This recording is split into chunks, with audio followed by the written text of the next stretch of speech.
नमस्कार दोस्तों, मैं हूं ममता तिवारी और आप सभी का स्वागत करती हूं मेरे चैनल ममताज वे में। कैसे हैं आप सब? तो ये बताने के लिए कमेंट बॉक्स में जय माता दी हमेशा की तरह ज़रूर लिखें। तो चलिए दोस्तों, आज का ये वीडियो बहुत अधिक महत्वपूर्ण है और आप लोगों के बहुत सारे डाउट्स भरे प्रश्न हैं, जैसे कि दीदी पीपल का पेड़ और बरगद का पेड़ एक ही में है तो पूजा कैसे करें, पहली बार पीरियड्स में क्या व्रत उठा सकते हैं, पेड़ ना मिले तो क्या करें, बाल कब धोएं, नहाए खाए के क्या नियम विधि है, पूजा का शुभ मुहूर्त क्या है, पारण का शुभ मुहूर्त क्या है, सिंदूरा नहीं है तो पहली बार क्या व्रत कर सकते हैं, सिंहोरा नहीं है तो, और आप लोग पूछे हैं कि ब्राह्मण को उसी दिन क्या मतलब जो भी चीज़ें दान करते हैं देना जरूरी है। तमाम इसी प्रकार के बहुत सारी महत्वपूर्ण बातें आज हम इस वीडियो में जानेंगे। ध्यान से वीडियो को सुन लीजिएगा कि आपको बहुत सारे कमेंट्स करके सवाल पूछने की ज़रूरत नहीं पड़ेगी। तो चलिए वीडियो को शुरू करते हैं। इससे पहले दोस्तों, अगर आपको मेरा वीडियो पसंद आता है तो प्लीज़ आप मेरे चैनल को सब्सक्राइब कर दीजिएगा, बेल आइकन को प्रेस कर दीजिएगा, जिससे कि मेरे वीडियो के नए नोटिफिकेशन आप सभी के पास सबसे पहले पहुंचे। तो चलिए शुरू करते हैं और सभी महत्वपूर्ण बातें जान लेते हैं। तो सबसे पहले आपको बता दूं कि वट सावित्री का व्रत हर सुहागन महिलाएं अपने पति के दीर्घायु के लिए व्रत रखती हैं। और वट सावित्री का व्रत इस साल 2024 में हम कब रखेंगे? 6 जून को। दिन है गुरुवार। गुरुवार का व्रत जो रखती हैं वो और वट सावित्री व्रत, दोनों व्रत आप लोग एक साथ रख सकते हैं और मीठा भोजन कर सकती हैं। ये भी प्रश्न था तो पहले समझा दे रही हूँ, दोनों व्रत करने में कोई दिक्कत नहीं है। और सबसे पहले जान लीजिए कि अमावस्या तिथि कब से प्रारंभ हो रही है, कब समाप्त हो रही है। अमावस्या तिथि प्रारंभ हो रही है 5 जून दिन बुधवार शाम 7:56 से अमावस्या तिथि प्रारंभ हो जाएगी और अमावस्या तिथि समाप्त होगी 6 जून दिन गुरुवार को शाम 6:07 पर समाप्त हो जाएगी। तो 6 जून को ही हमें वट सावित्री का व्रत रखनी है, पूजा पाठ करनी है, ठीक है। और गुरुवार का दिन है तो आप लोग गुरुवार का भी व्रत कीजिएगा, बता ही चुकी हूँ। अब चलिए, आप लोग पूछे दीदी नहाए खाए के क्या नियम विधि है, लहसुन प्याज क्या खा सकते हैं, सबसे पहला आप लोगों का प्रश्न है। तो जी देखिए, बातों को ध्यान से पहले समझिएगा।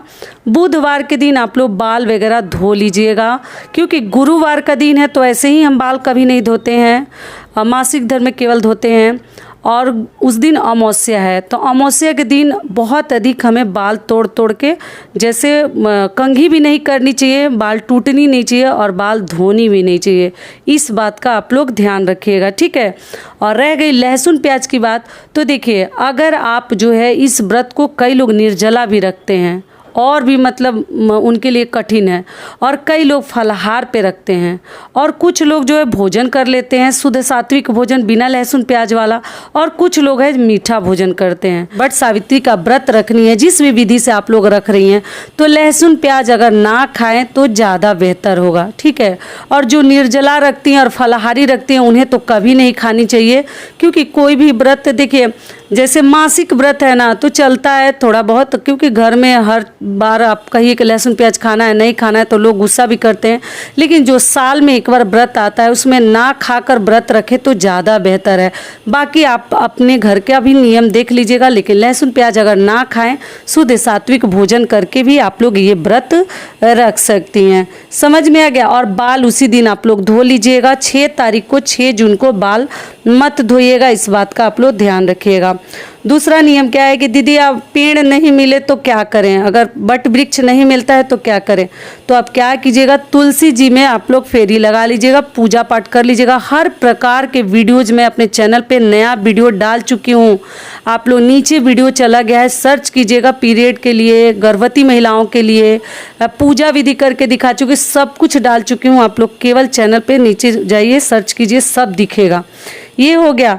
तो पेड़ ना मिले तो आप लोग या तो तुलसी जी में पूजा कर लीजिएगा, या कलश रखकर घर में कर लीजिएगा, या आप गुरुवार का दिन है आप जो है केले के वृक्ष में भी पूजा कर सकती हैं। भगवान का नाम लेकर कहीं भी फेरी लगा सकती हैं, अगर केला का पेड़ है उसमें भी कर लीजिए। और अगला आप लोगों का प्रश्न है कि दीदी पीपल का पेड़ और बरगद का वृक्ष एक ही में है तो क्या हम फेरी लगा सकते हैं, पूजा पाठ कर सकते हैं? जी बिल्कुल कर सकती हैं, कोई चिंता वाली बात नहीं है, एक ही साथ है तो भी आप लोग कर सकती हैं। व्रत में पानी पिए या ना पिए, तो देखिए बता ही चुकी हूँ 4 प्रकार से भी लोग रखते हैं, तो आप पूजा पाठ करके आके पानी पी सकती हैं। पूजा का शुभ मुहूर्त आप लोग पूछे हैं, तो देखिए जितना सुबह हो सके, क्योंकि सुबह का काम, ब्रह्म मुहूर्त का काम, पूजा पाठ का काम अपने में ही शुभ मुहूर्त है। कोई शुभ मुहूर्त की इसमें आवश्यकता नहीं है। जब आप तैयार हो जाती हैं, घर द्वार की साफ सफाई करके, पूजा पाठ करके या मंदिर की सफाई करके भी आप जा सकती हैं, आकर पूजा कीजिएगा।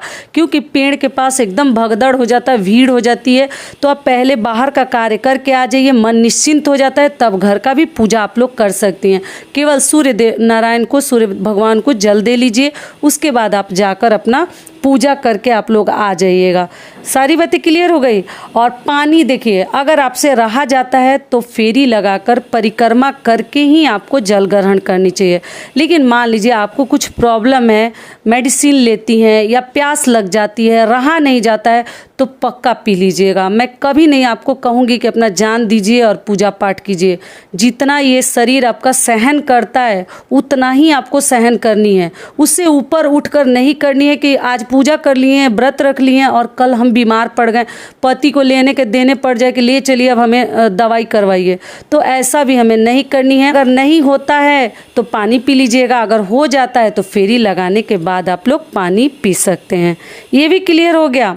और अगला आप लोगों का प्रश्न है कि दीदी सिंहोरा नहीं है तो क्या हम वट सावित्री के व्रत तो पहली बार उठा सकते हैं? जी बिल्कुल उठा सकते हैं। सिंहोरा और सिंदूरा के लिए व्रत मत छोड़िएगा। इस साल कोई अधिक मास मलमास नहीं है, आप इस वर्ष व्रत उठा सकती हैं। ये सुहाग का व्रत है, आप लोग उठा लीजिए, ठीक है। और सिंदूरा के बिना भी ये व्रत मायके ससुराल कहीं से भी आप लोग उठा सकती हैं, अगर आपके यहाँ कुछ अलग नियम नहीं है तब। या 1 पैकेट सिंदूर पीला या लाल जो भी मिल जाता है आपके तरफ, वो ले लीजिएगा और आप लोग ये व्रत उठा लीजिएगा। अगला आप लोगों का प्रश्न है दीदी मासिक धर्म में क्या ये व्रत उठा सकते हैं? जी बिल्कुल उठा लीजिएगा।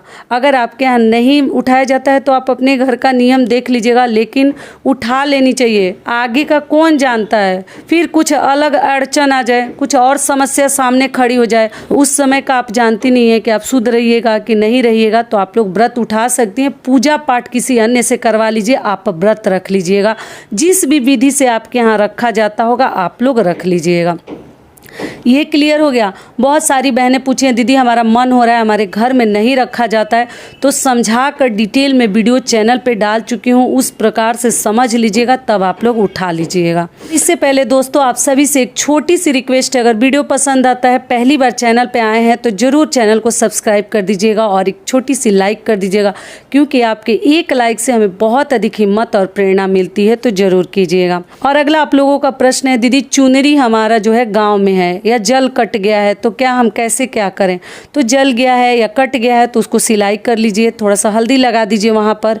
और गांव में है तो या तो आप नया भी ले सकती हैं, या आप लोग जो है लाल दुपट्टा या पीला दुपट्टा आपके पास है तो उससे भी पूजा पाठ आप लोग कर सकती हैं, ठीक है। नया लेने की ज़रूरत नहीं है। अगली चीज़ क्या है, पूजा का शुभ मुहूर्त तो बता ही चुकी हूँ। जितना ही सुबह आप लोग कर लीजिएगा उतना ही आपके लिए भी आराम होगा, प्यास नहीं लगेगी और पूजा पाठ समय से हो जाएगा। भीड़ से बचकर आप लोग आराम से कर लीजिएगा। ऐसे दोपहर में भी बहुत लोग करते हैं, जब समय मिल जाए, जब आप तैयार हो जाती हैं तभी कर लीजिएगा। एक दिन पहले चना वगैरह भिगा लीजिएगा, सब कुछ मैं बता चुकी हूँ। अगला आप लोगों का प्रश्न है दीदी पति पूजन कब करेंगे, सुबह या शाम को? तो जब भी आप पूजा करके घर वापस लौटती हैं और घर में आपके पति हैं उसी समय कर लीजिए, शाम को और सुबह का कोई नियम नहीं है। आप जब भी पूजा करके वापसी आपका होता है घर में, तभी आप लोग अपने पति का चरण स्पर्श कर लीजिए, पूजा पाठ कर लीजिए। घर में है तब, शाम को आएंगे या कहीं दूर है तो उसके लिए मैं बता चुकी हूँ, शाम को आएंगे तो शाम को कर लीजिएगा। ये भी क्लियर हो गया। और पैर धोना क्या दीदी जरूरी है? तो आपकी इच्छा है। आप लोग ऐसे ऐसे प्रश्न करते हैं दीदी पैर धोना जरूरी है, तो आपका श्रद्धा है, आपकी लगन है, चाहिए तो पैर भी धो सकते हैं या केवल पूजा पाठ करके चरण स्पर्श भी कर सकती हैं। टोटल आपकी इच्छा है, जिस विधि से भी आप लोग चाहिए कर सकते हैं। और अगला आप लोगों का प्रश्न है कि जो चीज़ दीदी हम दान करेंगे उसी समय क्या ब्राह्मण को देना जरूरी है? तो जी नहीं, आप जब समय मिलता है अगले दिन भी दे सकती हैं, उस समय भी दे सकती हैं, उसके अगले दिन भी दे सकती हैं। दान करके कहीं रख दीजिए और उसी समय मिल जाते हैं तो उसी समय ब्राह्मण देवता को आप लोग दे दीजिएगा। सारी बातें आशा करती हूँ अभी आप लोगों के समझ में आ गई होगी। और अगला आप लोगों का महत्वपूर्ण सवाल है कि पारण कब करें। तो देखिए, जिस विधि से आपने व्रत रखा है, 4 प्रकार के मैं बता चुकी हूँ, तो जिस विधि से आपके यहाँ रखा जाता है उस विधि से रख कर आप पूजा पाठ करके घर में आकर, पति अगर आपके घर में है तो पति पूजन करके, नहीं है तो शाम को आएंगे तो भी आप लोग अपना पारण कर सकती हैं। भोजन करके भी, आप मीठा कुछ खाकर भी, और आप फलाहार करके उस समय भी लोग खा पी लेते हैं, ठीक है, जो अगर मीठा खाते हैं तो। और जो लोग मान लीजिए निर्जला रखे हैं, फलाहारी रखे हैं, वो लोग अगले दिन 6 जून को व्रत है, 7 जून को आप लोग अपना व्रत खोलिएगा, 8 बजे से पहले कुछ ना कुछ खा लीजिएगा पूजा पाठ करके, ठीक है। तो इस प्रकार से इस व्रत में पारण का उतना नियम विधि नहीं है, लेकिन आप लोग पूछी हैं तो सोची कि ये भी समझा दूँ। और अगला आप लोगों का प्रश्न है कि टहनी दीदी क्या करेंगे पूजा के बाद। तो पूजा के बाद टहनी को आप लोग किसी भी झाड़ी वगैरह में रख दीजिएगा जहाँ किसी का पैर ना पड़े। आशा करती हूँ सभी बातें अभी आप लोगों के समझ में आ गई होगी। तो ये वीडियो मेरा यहीं तक का था, फिर मिलती हूँ एक नए वीडियो में। तब तक के लिए नमस्कार। स्वस्थ रहिए, सुरक्षित रहिए और जहाँ कहीं भी रहिए खूब खुश रहिए। धन्यवाद।